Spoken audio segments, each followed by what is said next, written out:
People increasingly see AI in law enforcement as a double-edged sword. On one hand, there's real potential. Faster investigations, improved public safety, fewer human errors, better allocation of police resources. On the other hand, there are sharp fears.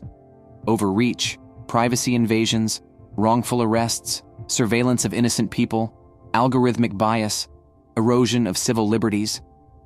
What happens when every license plate, every video feed, every social media post becomes searchable by powerful tools? Who is accountable if the AI makes a mistake?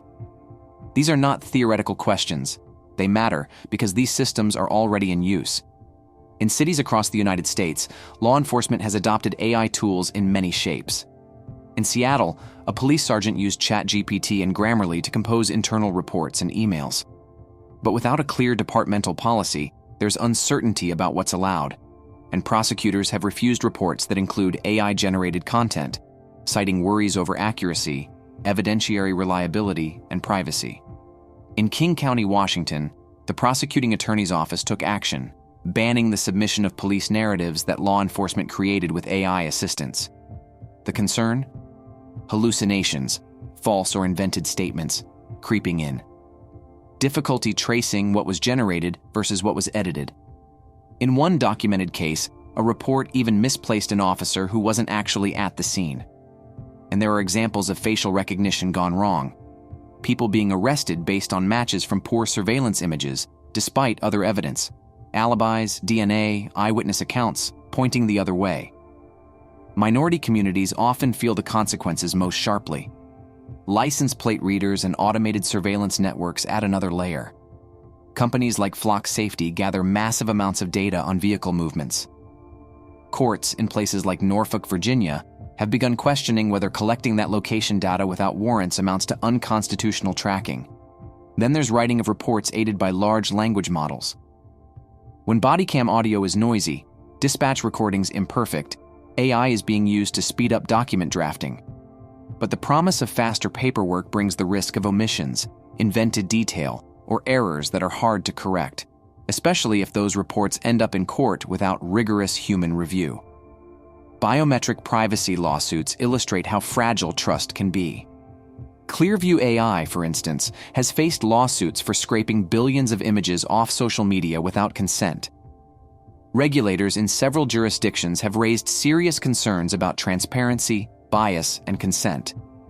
There are also more positive or carefully constructed designs. In academic or pilot projects, on college campuses, transit hubs, or in public buildings, video anomaly detection systems, occupancy tracking, behavior heat maps are developed with constraints. No identifying faces, focus on movement or pose, combined with human oversight. These show how AI can be used with respect for privacy and rights. But these are not just US stories. Looking across borders deepens the picture and shows that what we see here echoes globally. In Italy, just this month, Parliament passed a sweeping law regulating artificial intelligence, the first EU nation to do so in full alignment with the EU's AI Act. This law mandates traceability, human oversight, transparency, limits access for children under 14, parental consent required, and even imposes penalties between 1 and 5 years in prison for harmful misuse of AI, including deepfakes and identity theft. At Milan's Linate Airport, the face-boarding facial recognition system was suspended by the privacy watchdog over concerns about consent and data protection for passengers who didn't opt in. In the UK, civil liberties groups, watchdogs, and the EHRC have raised alarm over live facial recognition technology. The Metropolitan Police's expansion of this technology, at mass events like Notting Hill Carnival or via mobile and permanent cameras, has drawn criticism and legal challenges. The EHRC says current use is unlawful under human rights law. Concerns include racial bias, privacy violations, and insufficient legal frameworks.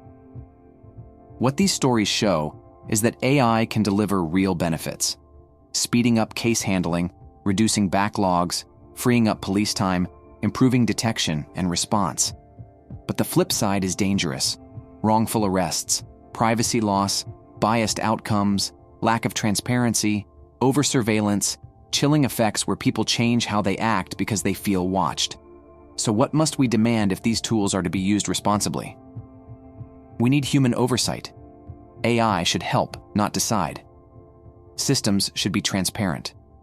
The public must know when AI is being used and how. AI-generated content should be labeled, traceable. Accuracy and fairness audits must happen, especially for marginalized groups, to ensure false positives are minimized. Legal frameworks must be clear. Define acceptable use, set rules for evidence, protect privacy, ensure consistency. And training is essential to make sure officers, staff, and even the public understand both what AI can do and where it fails. We are at a choice point. The tools are here. Globally, communities are negotiating this balance now. Will we let speed, surveillance, efficiency override accountability, rights, justice? Or will we insist that AI in law enforcement be bound by oversight, transparency, and respect for civil liberties? If you take nothing else, let this be the message. AI should augment human judgment, not replace it. We deserve to know when these tools touch our lives. We deserve recourse when they fail.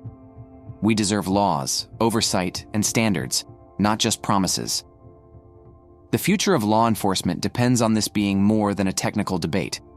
It must be a moral one.